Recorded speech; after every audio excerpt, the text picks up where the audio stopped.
We talk a lot about what we're supposed to do, what our values are, what this means, what's going to happen going forward. And I tell people often, quietly, we haven't noticed, some people haven't noticed, I've noticed, but 2018 is going to be the biggest election for civil rights in the state of Texas in the last 50 years. That is a fact.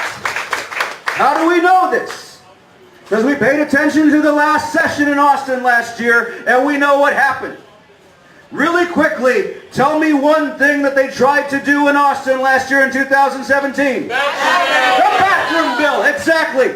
Show me your papers. Show me your papers, that's another one. I'm tired of that. Running over protesters. Running over protesters is another one. There was also the assault on women's rights. They did it quietly. They broke it up into a bunch of different laws so you wouldn't notice because they're smart about it now. They don't put it in one so that way you can go after it. They put it in a bunch. So that way in aggregate, they can fight against a woman's right to agency over her own body. And if we don't accept that that is a fact, we are wrong. And if we don't take a stand on it, we're cowards. That's right. And I say that as a man. People ask me, as a man, how do I know that you will defend my rights? Because I just called everybody who won't do it a coward. These are the things we have to do. I'm known for being a firebrand, a flamethrower, an agitator, an activist, or whatever. I don't even remember the names anymore. I'm an agitator. We'll call it that way. I will agitate the F out of this thing. Oh, we're live streaming. Sorry. But you know what? We have to. We have to. You know what? I said this. I had a conversation. Where's Jeffrey? Oh, there you are. We had a conversation the other day. We were talking about what it means going forward. What Democrats have to do going forward.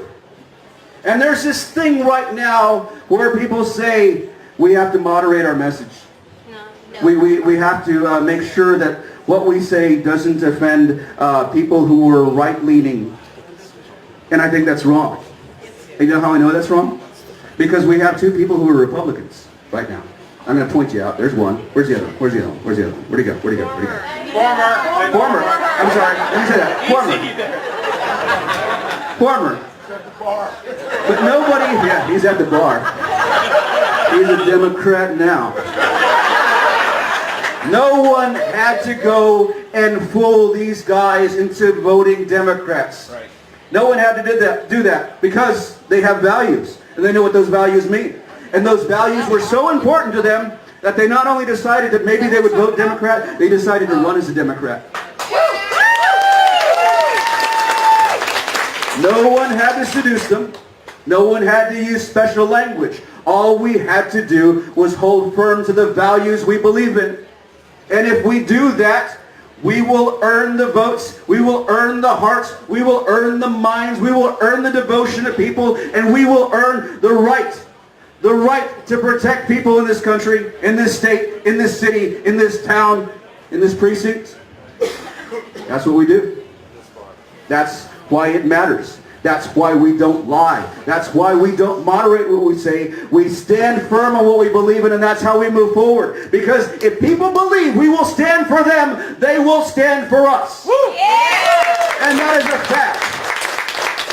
Me and Jeffrey Payne had a conversation the other day, and I said, you know what? I'm going to be controversial here. Sometime in the future, in years to come, there will be that man who comes along and performs a reconciliation. He'll be the one that brings us together once we're back somewhere in the middle where everything is equitable. But right now, what we need is people to go and fight for our rights. We need people to stand and be firm and say, you shall not pass. This is it. Woo! Call me a flamethrower if you want. Call me a firebrand, whatever. But the fact of the matter is that has to happen. And the fact of the matter is that even Moses didn't make it into the promised land.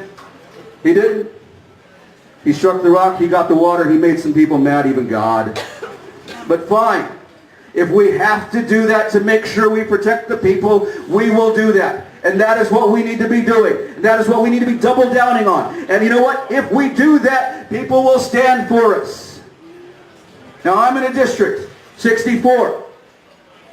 People say this has never been won, and it hasn't. Since its inception, it's never been won by a Democrat, and it surely hasn't been won by a person of color. I'm kind of one, in case you haven't noticed.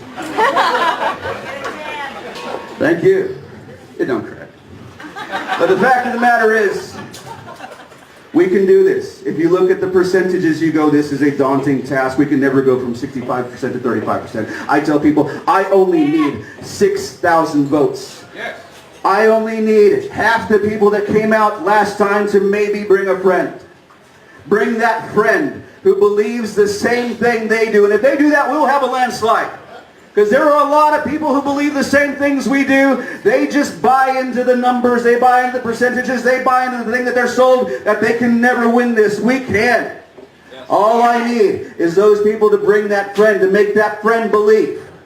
And if we do that, we will prevail. And if we prevail, we will protect the rights of people. And that is what our party is about.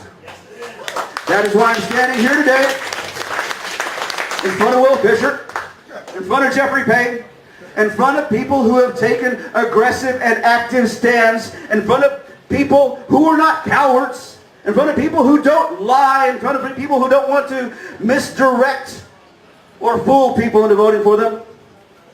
These are honest men. These are honest men who believe in things and believe in the things that we all cherish, and believe those things that we cherish should be valued and should be defended. We have a primary right now. Early voting ends March 2nd. The primary itself is on March 6th.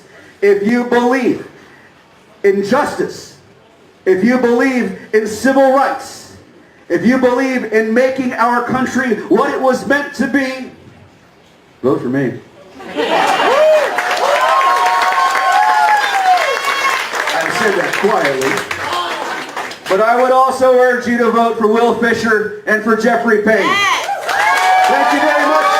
My name is Pruneda. I'm running for House District 64. I'll see you at the polls.